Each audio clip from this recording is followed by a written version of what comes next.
Okay, so picking up with this, the first step in our bullet point was to come up with a function that mirrors the operation. Okay? So the function that mirrors the operation is the fifth root function, the fifth root of x. Okay? So the next thing I want to do is choose my anchor point, and this is where I find most students have trouble in deciding the anchor point. Most students have said, oh, I know, the fifth root of 32, that's 2.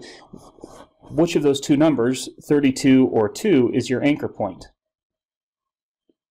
Well, our anchor point, A, is going to be 32, the value that we're going to plug into the function. That's easy to evaluate in the function. Okay, so that's our anchor point. So then we're going to find the linearization about 32.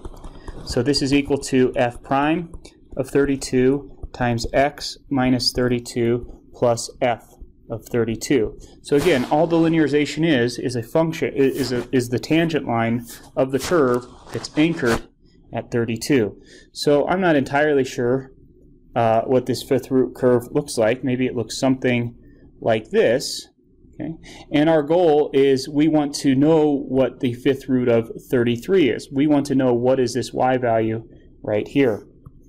But instead of plugging into the function, what we're going to do is we're going to build a tangent line about 32 that approximates the curve. And you can see from my graph here that the orange line approximates the blue curve, and that means that when we plug 33 not into the blue curve but into the orange line, we're going to get y values that are similar to one another. So this is the this equation right here is the equation of that orange line based on the picture I just drew. Okay, so what do we need to do to be able to evaluate this? Well, we need to figure out what f of 32 is. Well, f of 32 is the fifth root of 32, which is 2. Then we need to find f prime of x. What's f prime of x? F prime of x would be 1 over 5 times, oh boy, I just forgot how to do this, times the fifth root of x to the fourth. Okay. Let me just double check that, folks. So let's check that using the power rule. So let's see here. If we have f of x is equal to x to the 1/5, its derivative is 1/5 x to the minus 4/5, which we could write as 1 over 5 x to the 4/5, which I could write the way I did. There's nothing wrong with what I wrote. I could write it as the fifth root of x to the fourth, but I think it's going to be better to give this formulation of the derivative to say that it's 1/5 times the fifth root of x raised to the fourth power. So instead of taking 32 to the fourth power and then the fifth root, I'd rather take the fifth root of 32 and then raise it to the fourth power. So that's what I'm going to do here. So we get that f prime of 32 is equal to 1 over 5 times 32 times the fifth root of 32, all to the fourth power. So that's 1 over 5. The fifth root of 32 is 2, so we're left with 2 to the fourth power. 2 to the fourth power is 16, and so we get 1 over 80. So now we know both what f of 32 is and what f prime of 32 is, so we're ready to plug those two values into our linearization, and we get that L of 32 of x is equal to 1 over 80 times x minus 32 plus 2. So now I'm ready to approximate the fifth root of 33. Oh, excuse me, this is still anchored at 32. So we're going to plug 33 into our linearization. That is, in terms of the picture here, I'm going to plug 33 into the orange line and say that its output is very close to the fifth root of 33. So I know that sometimes this gets lost on us as we're working through the calculations. Notice that once I built my linearization, once I have this function right here, the only thing I have to do in trying to determine what the fifth root of 33 is do some subtraction, some multiplication, and some addition. That's far easier than actually doing the fifth root operation.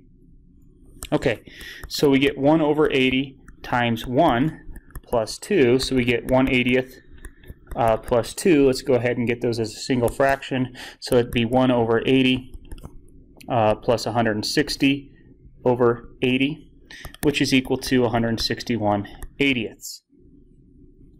And 161/80ths represented as a decimal is 2.0125. And what is the actual answer?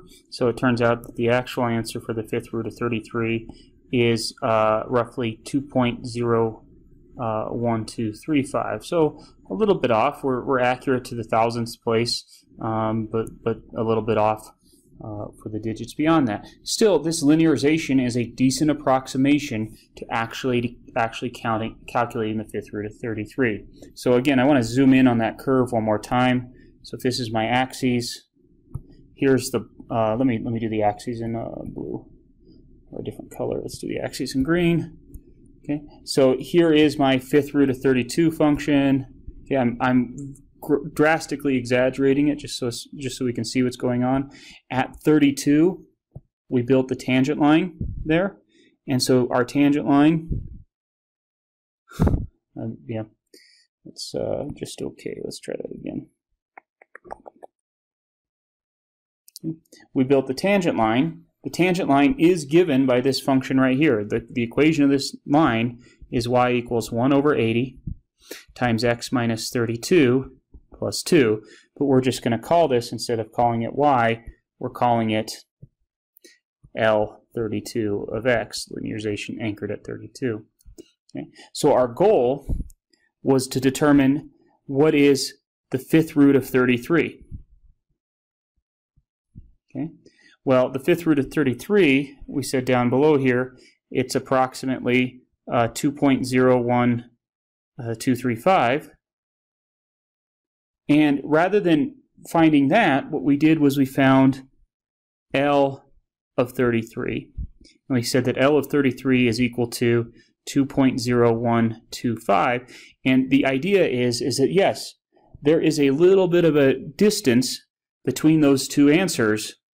And you can see that they're not quite right beyond the thousandths place, but that is close enough. That's what we mean by a linear approximation. So this is the last linear approximation I'm going to do. Now we'll look at differentials.